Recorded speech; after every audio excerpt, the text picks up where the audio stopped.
Building a team, it's kind of like trying to solve a puzzle in the dark, right? But what if I told you we've been using the wrong instructions this whole time? There's this fantastic new economic paper that's challenging our deepest assumptions about hiring. And its findings, well, they're completely counterintuitive. So let's get right into it. When we think about the cost of hiring, our minds usually go to salaries, recruiter fees, that sort of thing. But the real cost, the one that can actually sink projects and slow down growth, is the cost of time. I mean, every interview, every single week you spend searching, that's an opportunity lost forever. And this paper builds a model to tackle that exact problem. So the core idea here is what they call the team search problem. Let's break it down. Imagine you need a very specific mix of skills. Let's say 2 senior alpha engineers and 1 junior beta engineer. The model treats this like a game of chance where you're just drawing candidates from a huge pool. But the catch is, every interview has a cost. So the goal of the game is to figure out how to assemble your dream team using the fewest interviews possible. All right, now that we have this model, let's use it to tackle our first big hiring myth. And this is a huge decision for any company, right? Where do you actually set up shop to find the best people? Common sense tells you that if you need a team that's 2/3 alpha types and 1/3 beta types, you should go to a city where the talent pool is, well, exactly that, 2/3 alpha and 1/3 beta.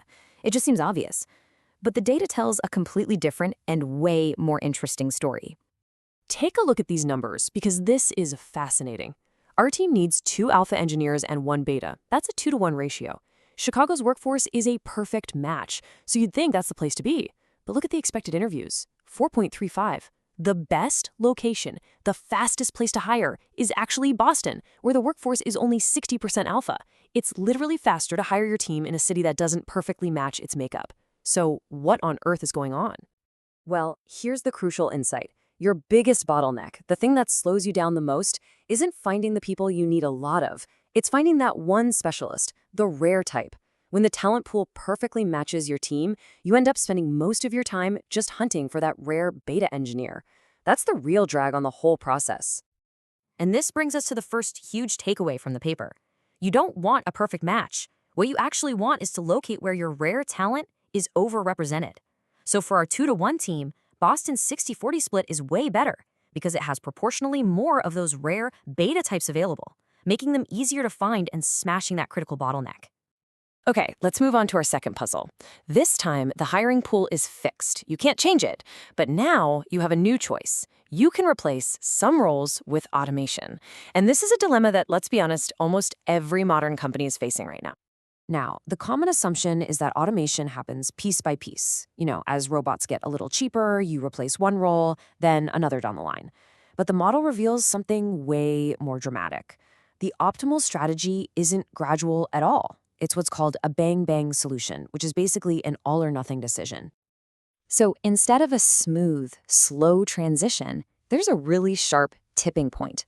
The decision to automate isn't a gentle slope. It's more like a cliff. Let's walk through the example from the paper to see exactly how this works. In their example, there's this key cost threshold.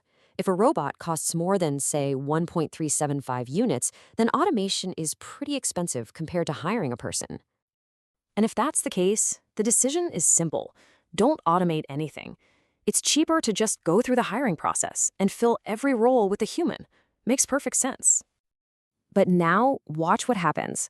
Let's say the cost of that robot drops just a tiny, tiny bit, just enough to fall below that critical 1.375 threshold. It's a really marginal change. And bam! The optimal strategy completely flips. It's not to automate 1 or 2 roles, it's to automate all of them. This is that bang-bang solution in action. That tiny drop in cost was enough to cross the tipping point, making full automation the most cost-effective path, completely leapfrogging any sort of gradual, partial automation phase. So after digging into these 2 massive puzzles, what are the real, actionable rules we can take away from this? There are 2 big ones, and they both pretty much go against our gut instincts. First, when you're choosing a location, stop looking for a perfect mirror of your team. Instead, you should find the city where your most specialized, hardest to find roles are actually a bit more common than you'd think. And second, when you're thinking about automation, you need to be aware of these tipping points. The decision might not be about replacing one job, but about a massive shift from all human to all automation once a certain cost threshold is crossed. And this all leaves us with one final, pretty important question to think about. By following conventional wisdom, by trying to perfectly match our location to our team, or by assuming automation is going to be a slow and steady process, are we accidentally making the puzzle of building a team way harder than it really needs to be?